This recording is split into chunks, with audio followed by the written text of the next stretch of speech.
top 5 RCM metrics that every home health, hospice, and palliative care agency needs to monitor closely in this year. Yep. In 2024, what is it you need to be successful?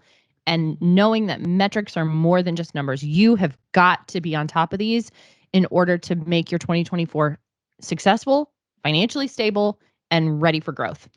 Yeah. So it's going to be no surprise. Number one, because this has always been my big one, is your DSO, your daily sales outstanding. DSO. DSO. So your cash is king conversation, right? Yep.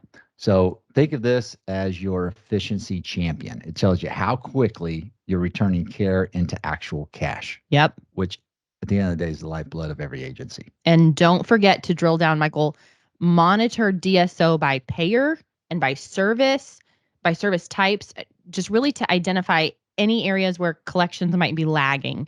So targeting strategies you can work on to get paid faster, to get paid more consistently, really creating what we love to refer to, right, as predictable revenue. That was your key. That was your cue. I was off. I know. Predictable revenue. Yeah, you even gave me some music for that, and I didn't. I know. I didn't do well there. Man, all right, next time I'll give you another chance. Well, so what's interesting about the DSO is that we have a lot of conversations, and so part of the podcast, the whole reason why we're doing this is to share information of what we see and what we hear commonly from other agency owners in our conversations. Correct. And so when we talk to agencies, the question I get in a roundabout way is, how did we get here? Yeah. It's a very fair question. And, they want to get out of this situation that they're in because they're losing revenue. Mm-hmm. And they can't find the core problem or problems that's leading to non-payment. Yeah. And it's a very, very common problem. I would tell you that the majority of agencies that we talk to have some type of collections challenge, right? And they're trying to figure out, how do we best approach it? How do we fix it? What do we need to do? And most commonly, it comes down to that they don't have someone internally that really can navigate them through, because there's very little analytics that they can look at that really give them a snapshot of, okay, here's where the problem is starting at. Now, we always talk about intake, and that's true. But there's also a lot of other areas that can go wrong that, are real, where agencies are really struggling, saying, okay, well, I'm not getting paid, so what do we need to be doing? Yep. And so that's a common problem, because really, depending on the size of the agency, if they got someone that's managing that for them, maybe one, maybe two people, those RCM people don't have anybody to go to. Right. They don't have the level of expertise. Sometimes it can come down to, my thoughts on this are just the payer. Yeah. Like, you may have a particular payer that you consistently have trouble with. You don't have the expertise within your RCM team to figure it out. And insurance companies are becoming more and more of a challenge to, number one, even get a hold of them, but number two, to get them to actually tell you what specifically you need to do to get this claim to pay. Right. And so that just creates more frustration. But so going back to the DSO, though, that is going to, especially, Hannah, like you said, if you really take it by payer and you're looking at it, there's typically going to be around 2 to 3, maybe 4 payers that are causing a lot of the pain. Yep. Yeah. Usually. It's really driving up the DSO. So the reason why you calculate your entire DSO over all payers is say, okay, where are we really at? Then you want to break that down and say, okay, but by payer, where are we at in our DSO? Because then that'll really help you start to drill down. And then you have a point of reference to say, okay, this is where we need to start. We need to start with this particular payer. Now, what do you do from there? So what we always talk about is, all right, based off the system or systems that you're using, how are you tracking when you do, submit a claim? How's that being tracked? Right. Like, is it denied? Is it rejecting? Or is the claim clean and it's going to go through and it's just going to take a while to pay? When you figure out the top, 2 to 3 payers, now you've got to break down and really look at, okay, of every claim we've submitted, and just pull 2023, what happened to that particular claim at the time of submission? Yeah. From there, then you can start really navigating through what you need to do. But you first got to identify it by the payer, Then you look at the payer and you say, okay, based off all the claims, start calculating the reasons why that claim did not pay when it was supposed to pay. So it could be rejections, denials, it could be authorizations, it could be lack of information, it could be timely filing. Right. It can be a lot of things, but you need to then measure. So if you had, let's say you build out, I don't know, 150 claims for this payer, you would have done more than that, but let's just say 150. Now you're going to look at it and say, okay, of the 150, what percentage was for this reason, what percentage for this reason, and so forth. From the reasons, then it can navigate you to either a department internally, or it could navigate you to, maybe a setup challenge. Right. So my first place I would go there once I identified the payer, I would go back and revisit that contract, that agreement with that payer, make sure that had been reviewed and followed, right? Because they lay out their guidelines, and if your internal process is not following those, there's going to be a hang up. So you have to make sure that those are in agreement. Yeah, and sometimes it's nothing. It's not the RCM person's fault. There's just a setup that maybe they don't even know about. And so it's a massive challenge, right? And so you see a lot more agencies wanting to outsource because number one, it gives you a way to scale. Number two is you've got a team that has probably been through it at one point in time and knows how to fix it. Correct. So your DSO, again, very important. That's number one. You always want to be looking at your DSO. And then from there, really start tracking, just working your way through each particular payer to find out where those problems are coming from. Right. So you can free up that valuable cash flow. What we usually tell people that as far as DSO, a good average DSO is between 45 and 60 days. Yeah. And I'll tell you, when we put in that net patient revenue, I always get the good butterflies of how much can their cash flow be impacted?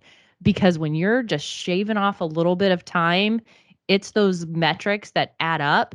You can really impact the bottom line, what's in the bank account, by quite a bit.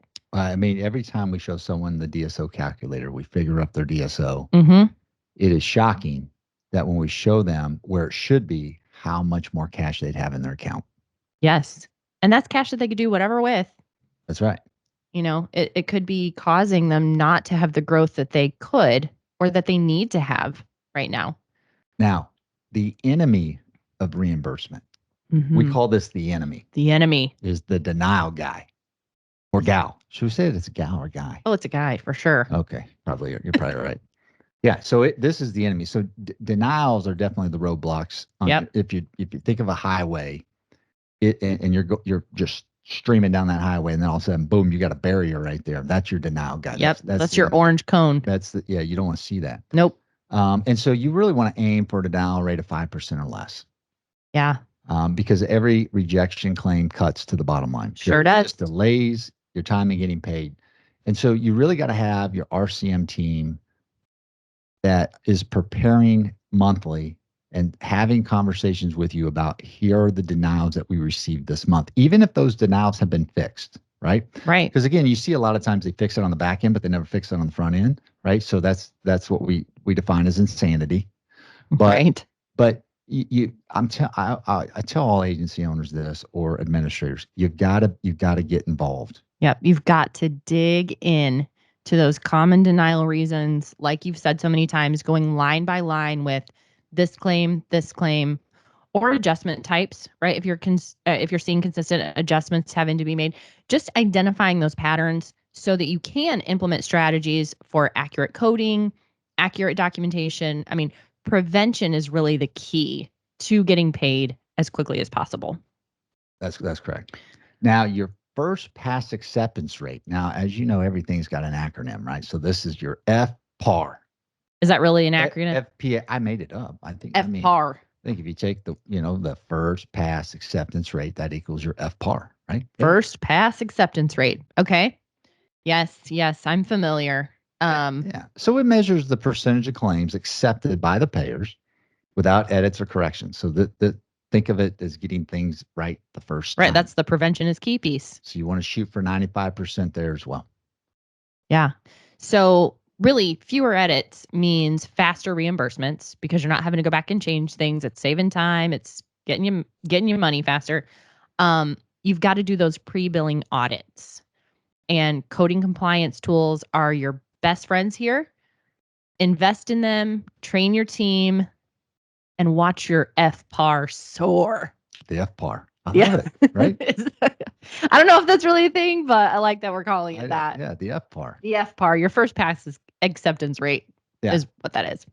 So 4 simple claim metrics like, numbers of submitted claims, number of claims paid, and don't forget the unbilled. Yes. Another area that's often not looked at enough, because again, if it's not billed, right, then you can't get paid. Right. It's that missed revenue. Unbilled claims really represent that potential revenue, but it's sitting on the table. It's the meal in the middle that nobody has eaten yet. It's unclaimed. But if you can identify and address why something is not billed, you can get that on your plate. Right. So we've talked about the DSO. We've talked about your denial rate. We talked about your FPAR. Your FPAR. Right. Your FPAR. And I mean, really, those 4 simple claims, I mean, you just threw out those 4 simple claims metrics. But if that's all you were looking at every day, your number of claims that have been billed, your number of claims that have been paid, and anything unbilled, if you are in a place where you're not starting to do some data analysis, start there. Yeah. Simple. You can pull all those reports out of your EHR.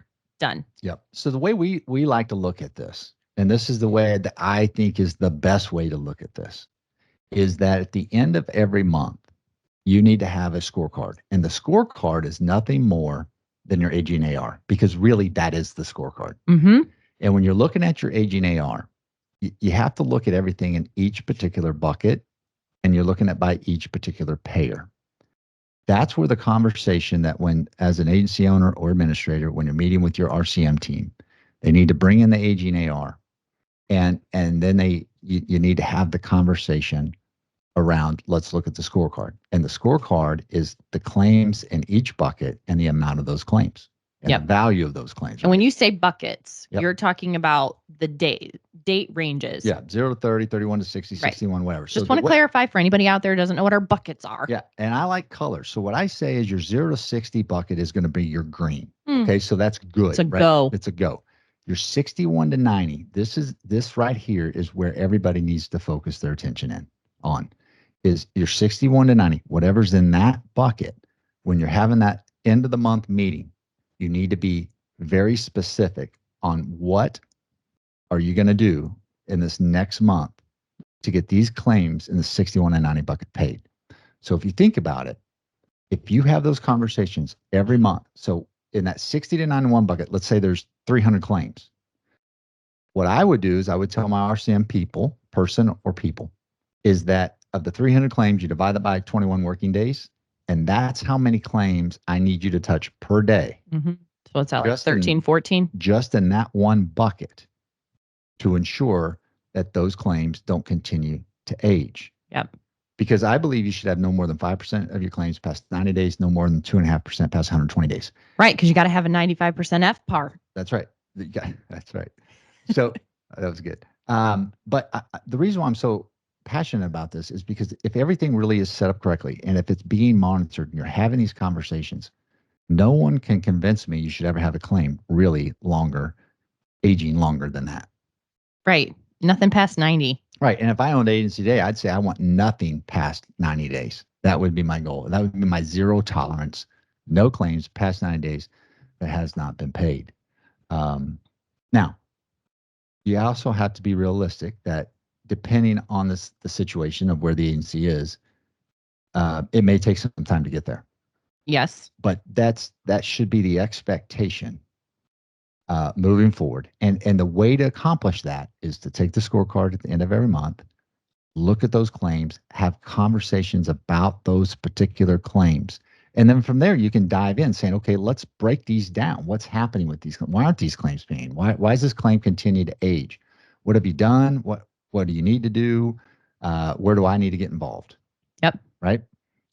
So that's really important that you do that. And we've got some tools that, again, people could call us and we can give them to them, because not only do we have that scorecard, but then we also have a plan. And that plan says, okay, what's the problem? So let's say it's a problem with the payer and the denial rate is way high. All right. So that's the problem. So if that's the problem, what's the solution? Yep. Anytime there's a solution, there's always pros and cons, right? Now, there should be hopefully more pros than cons, but there could be some cons. But you list those out, and then you come down to saying, okay, what's going to be the return? And then from there is who needs training and what do we need to do as an agency? Mm-hmm. So we've got both those. So if you do the scorecard and then you actually complete the business plan, you sit down with them, and it's not hard. You're just saying, hey, what's the problem? What's the solution? Let's talk through it. You're getting your team to start thinking more critical, Mm-hmm. right? Or analytical. And it's helping them kind of just to how to rethink this whole process, because I really think they become transaction based where they bill, and if it doesn't pay, then they'll get to it because they're so busy billing out other claims that they don't ever work the aging claims. So it's very common that we see that around 4 months is they start looking at their AR and like, why are we not getting paid? Yeah, that's piling up over there. Don't wait 4 months. At the end of every month, you need to have a sit down meeting. You need to get the scorecard, map out the business plan, because especially if you're outsourcing it, if you are going to create the business plan saying what's the problem, what's the solution, then you're going to have to work that out with the company that you're using. What are you guys going to do? What do we need to do? Right? Yep. Because again, it's a partnership. So there are things, and I love, when you talk with customers, when they're telling you, okay, what do we need to be doing? Tell me what my team needs to be doing to make sure that you guys are successful at your job. Yeah. Because that's the mindset everybody has to have. Yep. To have a win-win. Yeah. Just because you're outsourcing doesn't mean that it should be the same as if you're hiring someone internally. Sure. Right? Yeah. Like they're in your back office, like they're part of your team. That's right? I always tell people, hey, you're putting us on your payroll. So let's talk about the expectations. Let's lay this out. And then that way the relationship's good and everybody knows everybody's expectations. So you said something in that just kind of tripped my trigger. Oh, what'd I say? But sitting down and having a conversation, so much of this can just be situated with a good conversation, with talking to your team about what they're seeing. Communication, we have so many modern ways to miscommunicate, and a lot of times business plans or solutions just aren't followed because there's just not the meaningful conversations happening, and then expectations aren't met, or there's a miscommunication that can just be solved by sitting down together. That's right. Now, if you're an agency that your mission is predictable revenue, and of course, that's all we talk about. Dun, dun, dun. Then in that meeting, you're going to have to add in your unbilled. Yes. So you're going to look at your scorecard, which is your aging AR, and then you need to be really looking at your unbilled, because again, that's revenue sitting there. Why is it not getting billed out? What's holding this up? What do we need to do? Maybe it's operationally, maybe it's clinically. I don't know, but you got to really look at that and say, why are we not getting these claims out the door? If you want to create predictable revenue, and right, start changing the way you speak about predictable revenue. Just talk about, how do we get predictable revenue? How do we do that? Yep. Talk to your team about that. Drill that in their head for sure. Okay, so we're doing top 5. I think we did 5. No, we've only done 4. Oh, so we did DSO. Yeah. We did the what was the second one? Denials, the enemy. Denials. Yep. And then we talked about the FPAR. Yep. That was number 3. Can't believe I forgot about the FPAR. And then the last one we said were those simple claims metrics. You know what? When I get mad at you, I'm just going to call you an FPAR. Oh, yeah? I think, yeah. See what happens. Yeah, see if we got to get HR involved in that. Yeah, we will. She'll be on my side. Anyways, last one was we kind of cheated on that 4th one because we gave the 4 little things that you need to be tracking. But those are simple, right? Those simple. All of them have to do with claims. You're really just tracking claims. Well, and there's a lot of KPIs, right? We're just kind of giving a few. We're dumbing it down. Right. There's probably 20 to 25 different KPIs. If you wanted to measure every single thing, you can definitely do that. Each agency is going to pick what's really important for them. The DSO is the benchmark overall. And then from there, you track whatever you need to be tracking based off what you want to improve inside your agency. But you can't focus on everything. You're not going to improve if you focus on everything. You've got to choose some meaningful KPIs that are going to move your company forward. That's right. Absolutely correct. All right. So what's the 5th one? Well, it's got to be VBP.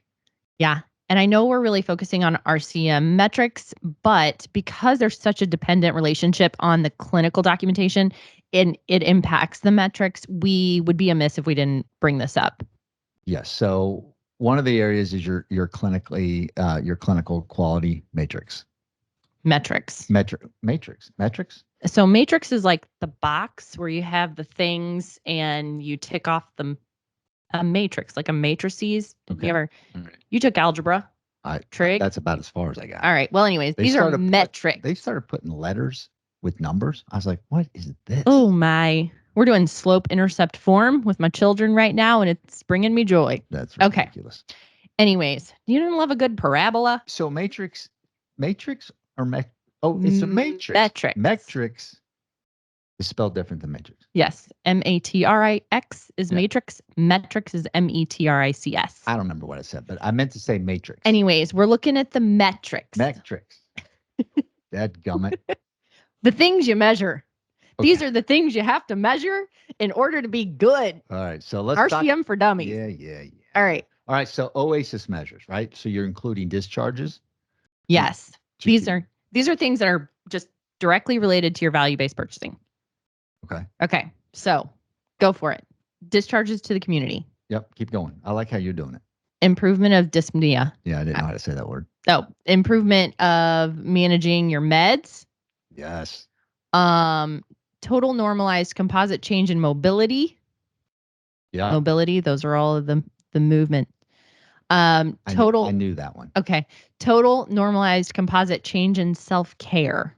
That one seems like that. And these are coming from your OASIS. Yeah, that's right. Your claims-based measures. So your acute care hospitalization measures the percentage of patients admitted to the hospital during that episode of care. Lower readmission rates that are going to indicate better care coordination and your improved patient outcomes.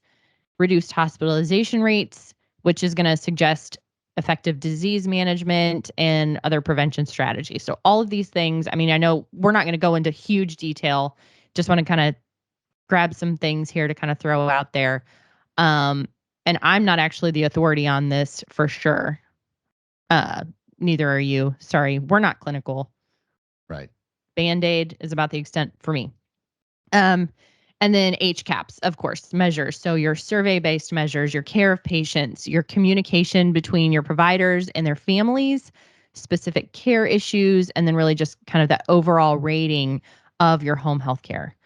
But I think what's important to remember as, big picture thinking, which is kind of where I'm at for this, is delivering high quality care is key to unlocking your value-based purchasing.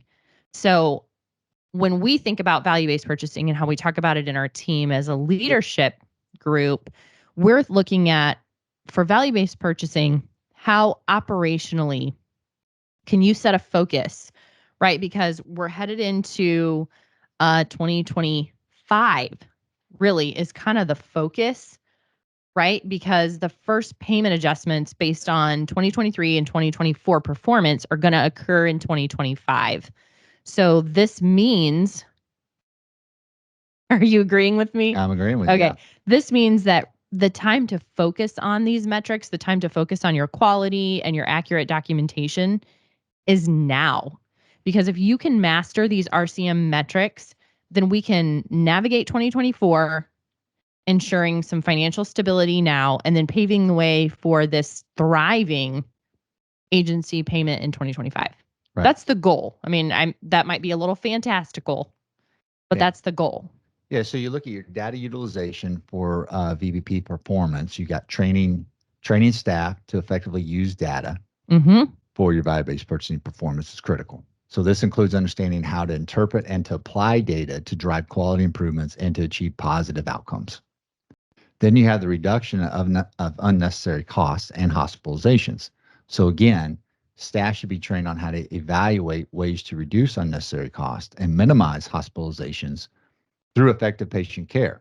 Now, this may involve implementing strategies, of course, to enhance care coordination and improve patient satisfaction. That's right. Have you ever gotten a hospital bill? Yeah, I have. It's costly to go into the hospital. Yeah. I mean, I remember getting bills from Florida, and I was like, I was never in Florida. What? Yeah.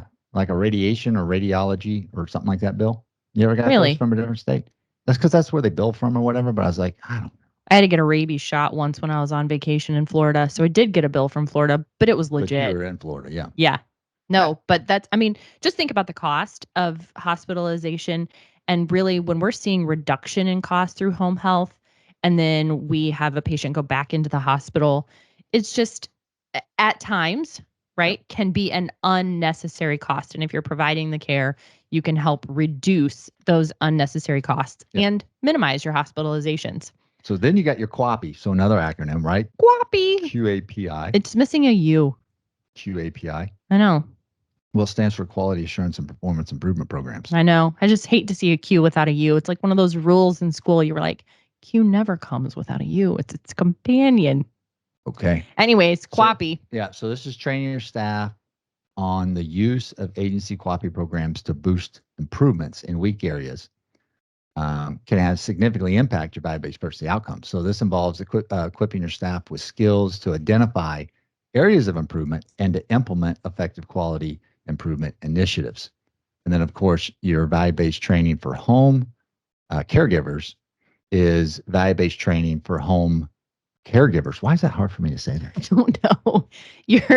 You have to train the people who are giving the care to think. It's almost like my golf swing. I got a hitch. It's like your value-based glasses you got to put on. Yeah, you got to look at things. Can you roll your R's? Yes. Oh, you can. See. Yeah. That's why I wasn't good in Spanish. But did you like my analogy of the glasses? You got to put on your value-based care glasses so you can see everything through the QAPI, like the quality lens of improving patient care so that you can reduce costs and improve outcomes. I feel like we need a cheerleader. Like, I think you took an Adderall or something. I did not, actually. Coffee is aplenty. So anyways, there's so much we can get into. And actually, we were talking this morning about the some information that we're going to put out about value-based purchasing to give agencies some more in-depth, because they're like the metrics get a little bit over my head. You can kind of take a deep dive into analyzing that data. And we want to get to provide some of that stuff. We're going to have to pull in some clinical expertise there, but we will look at providing some of that. But I want you to take a minute, because I know how much you love this subject, about how Health Rev Partners, don't be salesy if you can help it. I know it's like that's your lens. No, I got this.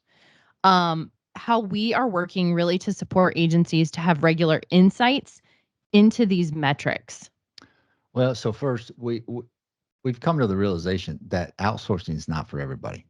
We wish it was, but it isn't. And we get that. Yeah. So, when we look at managing RCM, right, again, it's all about the mindset of predictable revenue. Mm-hmm. But for agencies that don't want to outsource, and they're looking for ways to improve, their matrix of their RCM across the board, most agencies don't have a way to track the RCM's performance of their internal staff. So without that matrix, it's really hard, again, for you to get the full picture, because you got to understand, what can my team accomplish? How much can they do per day? Because there may be a gap there. They may need another FTE, and they don't realize it. But so when you're looking at that, that scorecard, and you're seeing a lot of those aging claims, you really got to look at it and say, okay, even if you had a plan to fix it, you also have to look at it and say, do we have the staff? Because maybe that person just doesn't have the time. But without any data around it, it's going to be really hard for you to realize that, if they need help, and why do they need help? Because you have no data to say how much can they accomplish per day? Yeah. What's their productivity? Right. Because dreams, a plan without a way to execute is just a dream. Well, and every company is looking for ways to automate, but they're also looking for ways to save cost. Mm-hmm. And, salaries and benefits, that's very expensive for companies. And some companies will make a decision to hire someone when they really didn't need to hire somebody. They just needed to hold that one person more accountable. But without data of knowing how much productivity they can physically do in a day, it's very hard to do that. So in Velocity, we've actually built that. And we built it because we have to be great at managing capacity. Yep. But we built Velocity not only for us to use it internally, but we also wanted to provide a resource to agencies because this is complementary to your EMR. So we're not trying to replace your EMR. No. It has nothing to do with whatever EMR you're on. But the EMRs don't have the data that you need. Data or data, I don't know how, we're not getting that conversation again. But but what can they do? Right. And so that's going to be an important piece when you're looking and saying, okay, if we want to keep it in house, what are you using to track your RCM team's performance? So we do have a solution for that. If someone's interested in that, as you know, it's coming out in April, which we're super excited about, because we do see a massive need for this, because we've talked to a lot of agencies out there that, hey, they're not looking to outsource, but there is a gap. They have no way to manage capacity for their internal reviewers, and they have no way to manage capacity for their RCM team, and they have no analytics around, their performance. So it becomes very challenging to say, okay, do we need a body or not need a body? But in a time when you're trying to increase revenue, you're trying to save dollars wherever you save dollars, you've got to have a way to track performance. Right. Okay, so I want to get into a little bit more of the nitty gritty of what it does, because I'll tell you how I think about velocity.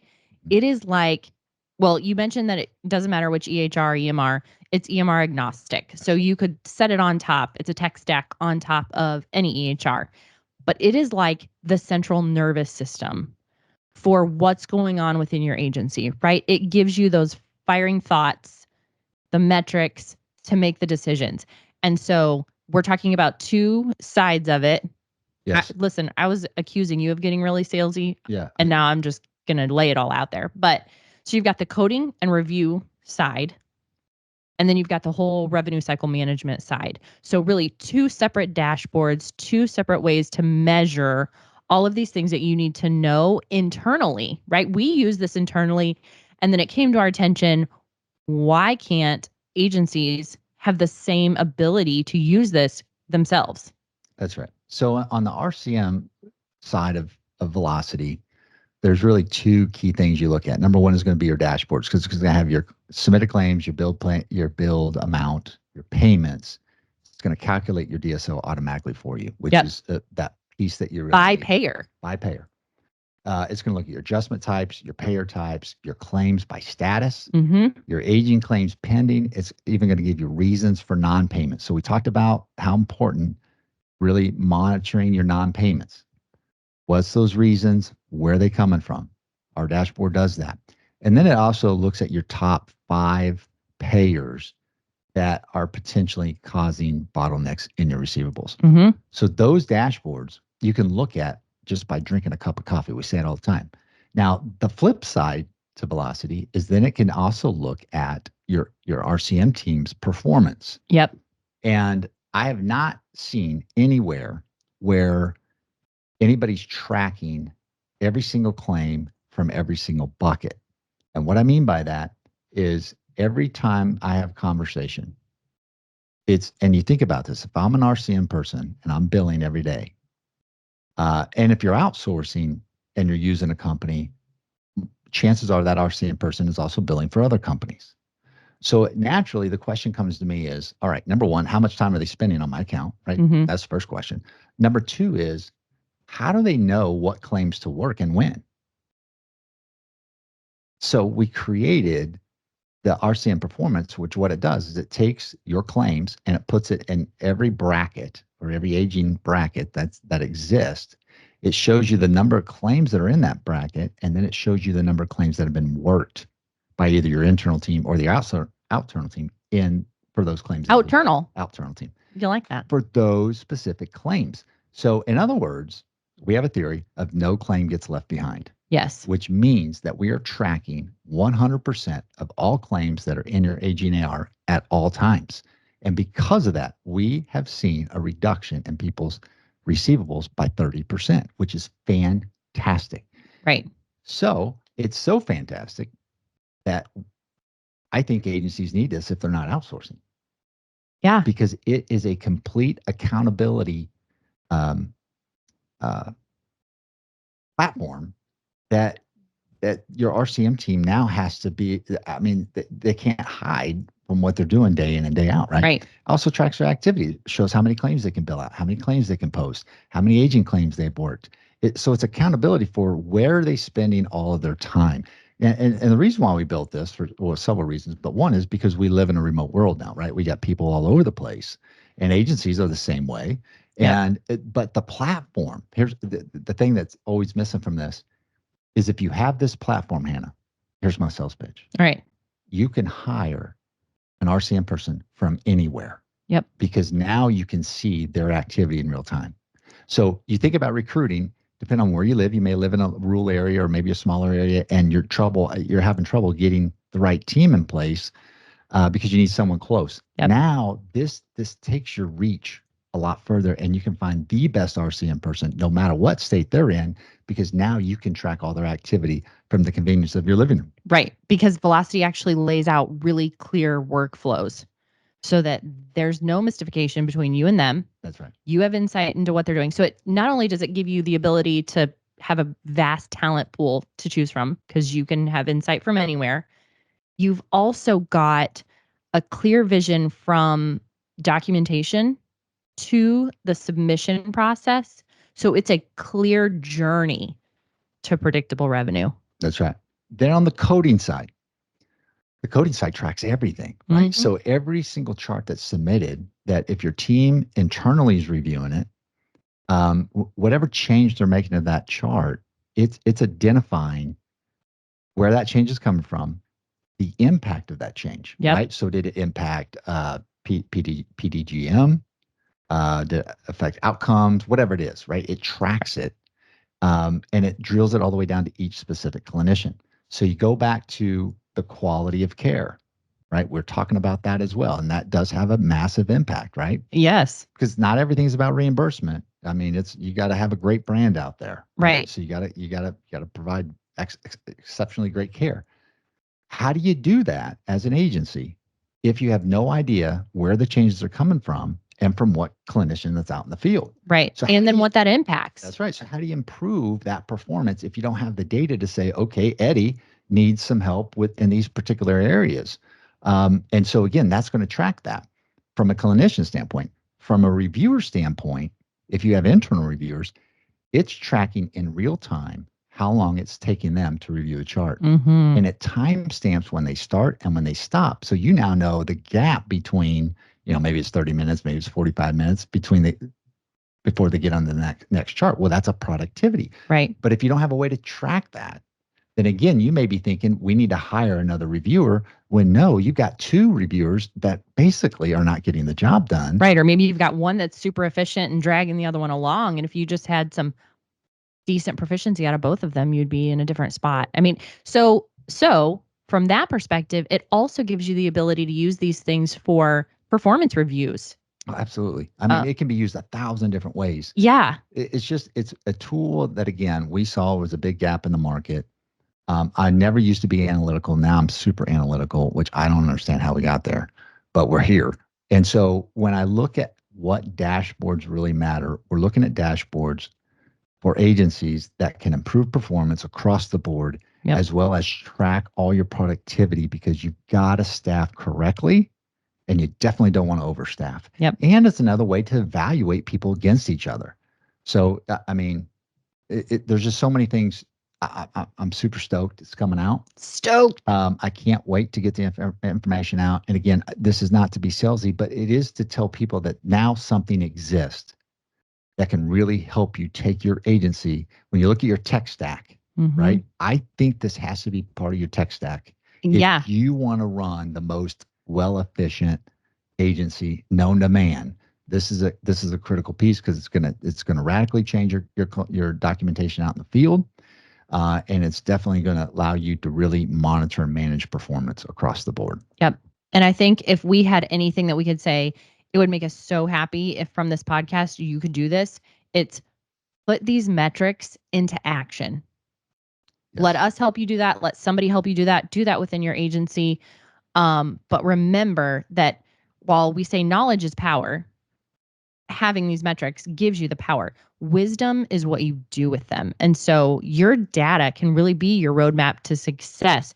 We've got to keep tracking, keep analyzing, keep thriving within your agency. That's how we're going to continue as an industry to create organizations that offer the best care. Yeah. So I want, when we close this up, I want to make sure that we provide in the link or whatever. I'd like the scorecard to be in there. I want to add in all the KPIs. There's a lot, but just to give people an idea of what to choose from, Because you talk about KPIs all the time, and some people are like, well, what should I really What be measuring? KPI should be tracked? Yeah. So we're going to give you a full list of that. And then I also want to include the business plan, because I want to give, if people want to make a massive change in their agency, I want to give them the tools to be able to do that. Because they don't, again, if you don't need to outsource, don't outsource. I mean, if you can fix it internally, fix it internally. It all depends on, your business plan of where you want to take the agency, and does it make sense to outsource or not. Um, but if it doesn't, I want to give everybody the tools to say, okay, let me take this and use it and see how this can impact the agency. Yeah. And there's so much technology out there that can impact. I think that's a whole nother podcast we could do on technology, and maybe we will. Yeah, I'm sure we will. You can't manage efficiently anymore without technology in this world. So yeah. Well, I hope everybody enjoyed. I hope this was helpful for our listeners, because I mean, I really enjoyed it. Did you? I mean, I always think enjoy it was great. I always enjoy listening to myself. Don't I know it? I think I'm a great speaker. Yeah. Okay. Now, we do hope this is beneficial. We have a huge lineup this year of guests that we're going to have on. We've got some great new partnerships that we're going to have come on to really explain how their solution really helps agencies solve problems. We have Invoke coming up. I'm really excited about the Invoke. Yeah, me too. And even if you don't use a solution that's offered, it gets you thinking about different ways to problem solve. I mean, I love talking to the people in this industry about how they're attacking some of these things, because you start thinking like, yeah, that's good. Yeah, I want to, though.